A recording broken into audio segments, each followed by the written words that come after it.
Salutare tuturor! Astăzi vom trece la al doilea capitol, și anume operatori. Am terminat cu fundamentele limbajului, cu primul capitol. Să punem aici 2 operatori. Iar la operator, primii operatori fundamentali despre care noi vom să vorbim, reprezintă operatorii aritmetici. 2.1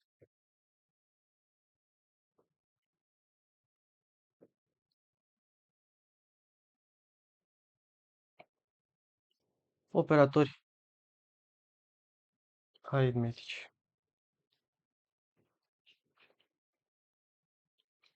Așadar, haideți să vedem care sunt aceștia. Avem plusul, care o să vorbim, minus,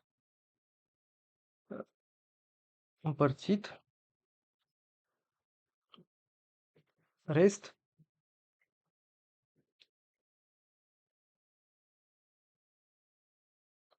ce mai avem aici? Partea întreagă și un număr la o anumită putere. Puterea unui nod. Aceștia reprezintă operatorii aritmetici. O să încep prima dată cu operatorii cu plus, adică operatorul de adunare. Aici.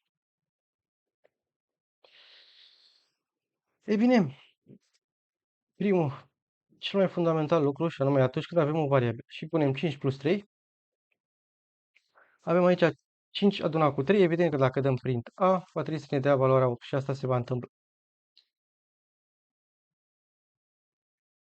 Valoarea 8. Asta este lucrul cel mai fundamental, este lucru care toți cred că știm. Acum, Python-ul, o să vedem la programare orientată pe obiecte, că Python-ul are și un operator overloading. Ce vrea să însemne operator overloading? Înseamnă că putem să folosim un anumit operator, în cazul de față plusul, să fie făcut, să fie funcționabil pentru mai multe aplicații. Asta înseamnă operator overloading. Și să vedem că și noi putem crea pentru obiectul nostru care îl creăm când o să facem clase, și noi putem să-i dăm o anumită funcționalitate acestui plus. Sau alt operator care dorim noi. Bun. Haideți să vedem în ce obiect mai poate fi folosit, și anume în string. De exemplu, un string, salutare, Python, să zic. E bine, ce face aici? În cazul acesta, concatenează cele două stringuri. Și atunci când dăm print B, va veni salutare, spațiul care îl avem, și Python. Asta ne dăm în momentul când noi facem în felul acesta. Și mai merge și pentru liste.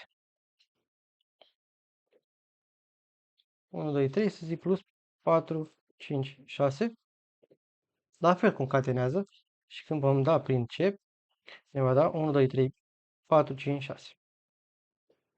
Asta este modul de funcționare al lui plus. Cât despre operatorul de scădere, adică minusul, nu putem face decât această operație, numai între inturi. Nu are altă funcționalitate. 10 minus 3. Print A și îmi dă valoarea 7. Altceva nu va merge. Deci nu, să nu încercați să faceți între liste sau între stringuri, pentru că nu are nicio aplicație pentru asta. 3. Următorul important este operatorul de înmulțire. E bine, operatorul de înmulțire are mai multe funcționalități. Avem, bineînțeles, lucrul cel mai simplu, și anume înmulțirea unui int, și avem aici 12, dar mai avem și pentru stringuri. Să zicem salut înmulțit cu 3. Print B, când dăm print B, înseamnă că multiplică salut de 3 ori, pentru că de 3 ori am menționat. Opa. Dăm aici, vine salut, salut, salut. Cum menționa că această operație nu se va face în același obiect. Va crea un obiect pentru acesta și mai creează încă un obiect pentru a face salut, salut, salut. Deci nu se va întâmpla acest lucru. e destul de costisitor din punct de vedere al vitezei, pentru că va trebui să creezi obiect de fiecare dată. În schimb, dacă facem pentru o listă, să zic 1, 2, înmulțit cu 3 și dăm prin C, la fel, vom multiplica valorile 1, 2 de 3 ori. Deci va veni 1, 2, 1, 2, 1, 2. Acesta se va întâmpla în același obiect, pentru că am spus, listele sunt mutabile. Bun, asta ar fi despre el, iar operatorul de împărțire nu e decât o singură operație și aia ce între. Să zicem că avem A egal cu 10 împărțit la 2, dacă dăm print A, ne va da valoarea 5. Nu avem o altă funcționalitate pentru părți. Bun, astea sunt cele mai fundamentale și mai avem acum, să zicem, acel de rest, operatorul de rest.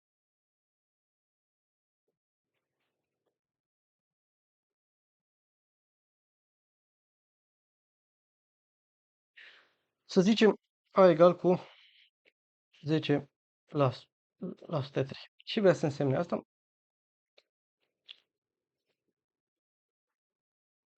Înseamnă că 10 înseamnă că 10 împărțit la 3 ne va da valoarea 3 și avem un rest 1. Deci, în aceste condiții, înseamnă valoarea 1. Nu are altă funcționalitate decât împărțirea lor.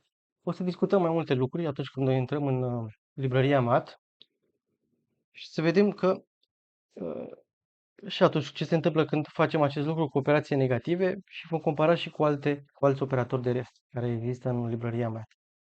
Și să mergem mai departe, mai avem operatorul de ridicare la putere.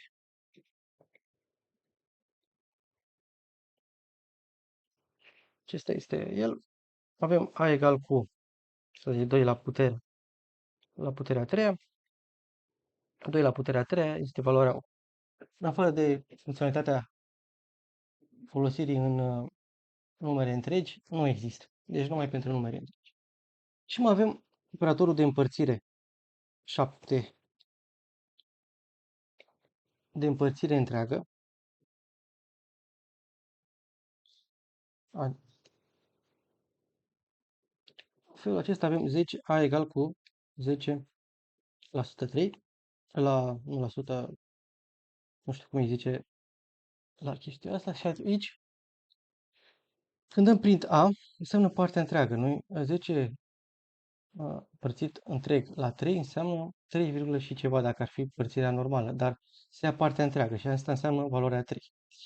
Mai dăm o observație aici, dacă va fi un număr complex, oricare dintre ele, sau ambele, atunci rezultatul va fi un număr, nu complex, pardon, dacă va fi un număr float și îl împărțim la un număr întreg, dacă una dintre cele două numere este număr float, am făcut în cazul acesta pe 10.0, atunci rezultatul va fi tot un număr float. Și în cazul ăsta va veni 3.0. Asta este singura diferență. Deci oricare dintre cele două, dacă 3 era, dacă era invers, tot la fel, dacă era așa și 3.0, tot la fel ne dădea 3.0. Deci numai una dintre ele, dacă sunt, înseamnă că ne dă un număr float. Atât am vrut să spun despre asta. Ne vedem la lecția următoare.